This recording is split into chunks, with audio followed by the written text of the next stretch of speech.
Hello guys सेवारो नमस्ते and good afternoon है। म चाहिँ गुड आफ्टरनुन भन्ने टाइममा चाहिँ सबैजनालाई स्वागत गर्न चाहन्छु आजको ब्रान्ड न्यू ब्लगमा। सो गाइजहरू दसैँ आयो, दसैँको धेरै धेरै शुभकामना सम्पूर्णलाई है। मलाई चिन्ने नचिन्ने जो जति हुनुहुन्छ सब्सक्राइबर हुनुहुन्छ, जो जति सबजनालाई, जति पनि नेपाली हुनुहुन्छ विश्वभरमा हुनुहुन्छ तपाईँहरू सबैजनालाई मेरो तर्फबाट चाहिँ दसैँको धेरै धेरै शुभकामना, आशीर्वाद पठाउन नबिर्सिनु होला गाइजहरू है त। सो आजको दिन चाहिँ धेरै समयपछि चाहिँ बाहिर आएर चाहिँ ब्लग बनाउने मैले चाहिँ साहस गरेछु क्या। अब यो रोडमा मान्छेहरू चारैतिर हिँडिरहेको हुन्छ, तपाईँ चाहिँ लाटो जस्तो होइन बौला जस्तो बोल्दै बोल्दै हिँड्नुलाई नै ब्लगिङ भन्छ क्या।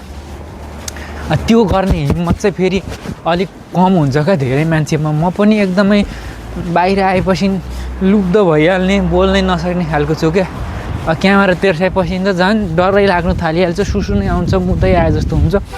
तैपनि हिम्मत चाहिँ गरिरहेको छु कि म पनि आउटडोर ब्लगिङ गरौँ, घुमौँ भन्ने लाग्छ। तर के गर्नु र, यसो दायाँ बायाँ हेरेपछि कन्फिडेन्ट खलातखुलुत झरिहाल्छ।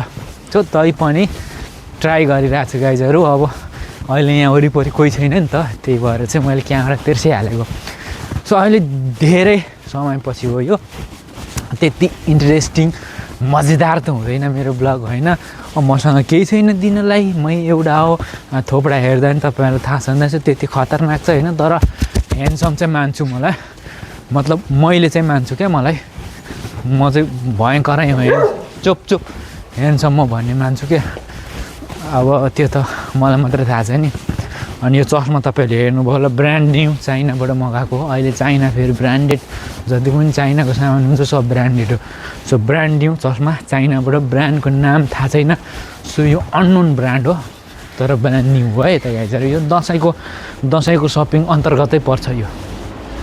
सो आजको विशेष कार्यक्रम चाहिँ मेरो चाहिँ दसैँको सपिङ गर्ने हो। पैसा झोलामा टन्न बोकेर हिँडेछु गाइजहरू, पुरा मार्केट उठाइदिन्छु भनेको होला त्यस्तै।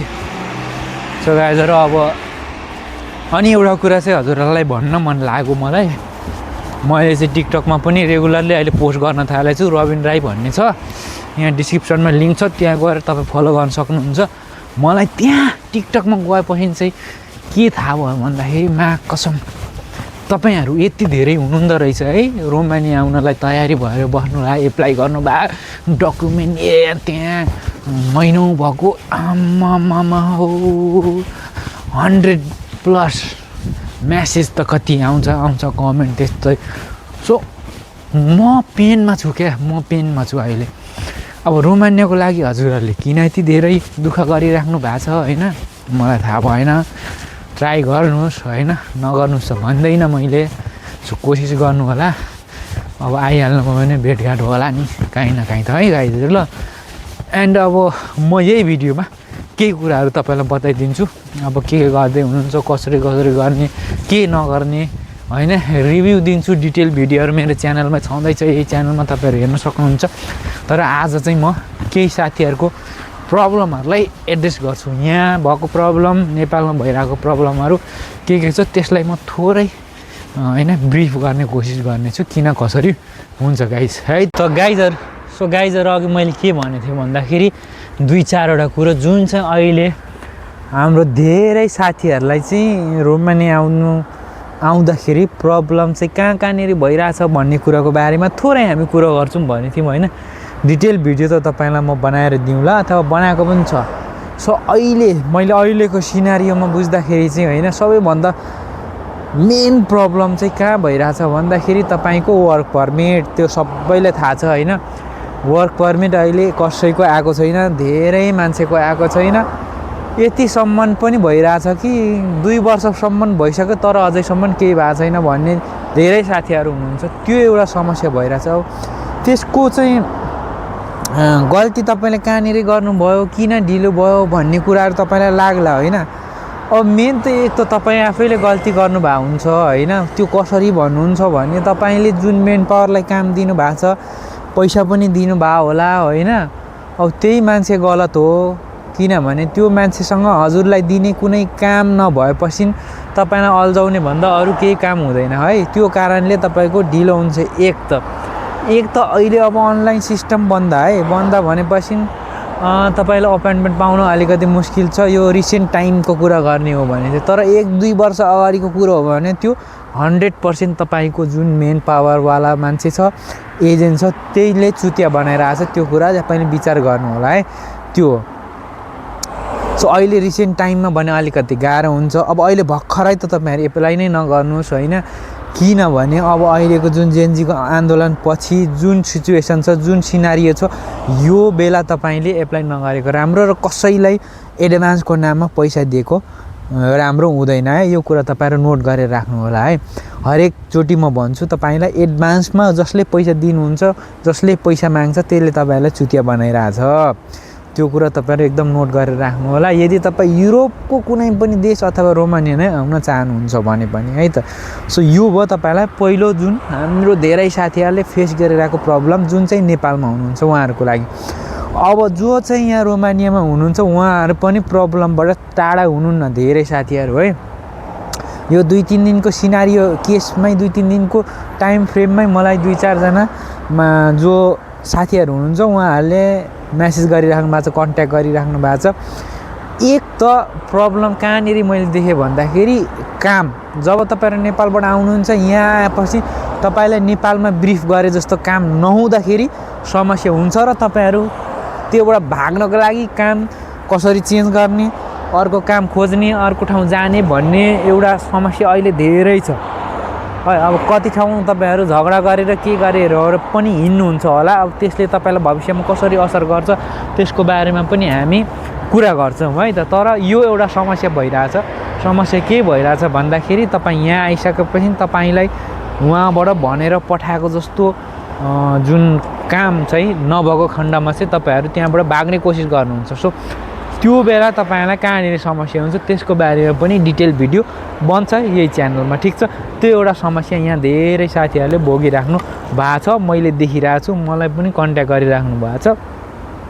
त्यो भयो मेन प्रब्लम यार। अब यहाँ काम गर्नु आइयो, काम गरियो, तर तपाईँले भने जस्तो यहाँ त पैसा भयो, न त साउ भयो, न त काम भयो। त्यसपछि तपाईँ छोड्न चाहनुहुन्छ, छोड्दाखेरि कस्तो प्रब्लम हुन्छ छोडिसकेपछि होइन। सो यो खालको प्रब्लमहरू पनि यहाँ भइरहेछ। यो दुईवटा मेन चिज अहिले यहाँ भइरहेछ है, नेपालमा भएकोलाई र यहाँ भएको मान्छेहरूलाई। अब बाँकी पनि धेरै समस्याहरू छ, त्यसको बारेमा हामी छुट्टै टपिकमा हामी कुरा गर्दै जानेछौँ होइन, डिस्कस गर्दै जानेछौँ, सोल्युसन खोज्दै जानेछौँ। आजको यो ब्लगमा चाहिँ तपाईँलाई यो दुईवटा जुन प्रब्लम छ यसको बारेमा मैले तपाईँलाई ब्रिफ गरेँ। अब यसको डिटेल भिडियो हजुरलाई फेरि म यही च्यानलमा बनाएर दिन्छु है त गाइजहरू। मेरो ब्लग चाहिँ अब यहाँ खतम गर्न चाहन्छु है। अब यहाँ अलिकति म चाहिँ अहिले चाहिँ रुममा आइसकेँ। अब मेरो ब्याकग्राउन्ड तपाईँलाई थाहा छैन रहेछ, यहीँ हुन्छ प्रायः सबै मेरो काम। अब म गएको थिएँ टन्नै झोलामा सपिङ गरेर आउँछु, टन्नै किनेर आउँछु भनेर गएको, तर भने जस्तो भएन है, भने जस्तो भएन। भिडियो पनि बनाइन, मेरो दिमाग खलबल भयो। अब जे सोचेर गएको थिएँ, जे कामको लागि गएको थिएँ त्यो भएन गाइजहरू हो। केही छैन, चिन्ता नगरौँ, त्यो फेरि नेक्स्ट टाइम गरिन्छ। सो अब चाहिँ केही खानेकुराहरू ल्याएको छु होइन। अब मासु लबर हो, मासु सासु ल्याएको छु, पकाएर खाइन्छ। सो मैले अघि तपाईँहरूलाई केही कुरा भनिसकेको छु, त्यसको बारेमा बाँकी डिटेल भिडियो पनि म यहीँ बनाउँछु यही च्यानलमा, ठिक छ। सो आजको दिन यस्तै भयो होइन। आजको दिनमा अरू पनि भिडियो मेरो बन्छ, त्यो पनि यहाँ च्यानलमा आउँछ। मेरो जुन चाहिँ टिकटक छ एकाउन्ट RABIN राई, प्रवीण राई भन्ने छ, त्यहाँ गएर पनि फलो गरिदिनु होला कृपया गरेर होइन। टिकटकको साथीहरू पनि यता आउनुहुन्छ। सो हामी एउटा कम्युनिटी बनाउँदैछौँ, बनाऊँ। तपाईँहरूले मलाई साथ सहयोग गर्नुपर्ने हुन्छ, सपोर्ट गर्नुपर्ने हुन्छ। यदि म रोमानियाभन्दा बाहिर नेपालमै गएर बसेँ भने पनि हजुर हाम्रो कम्युनिकेसन चाहिँ भइराख्नुपर्छ, जुनसुकै तवरले हो, जुनसुकै हिसाबले हो।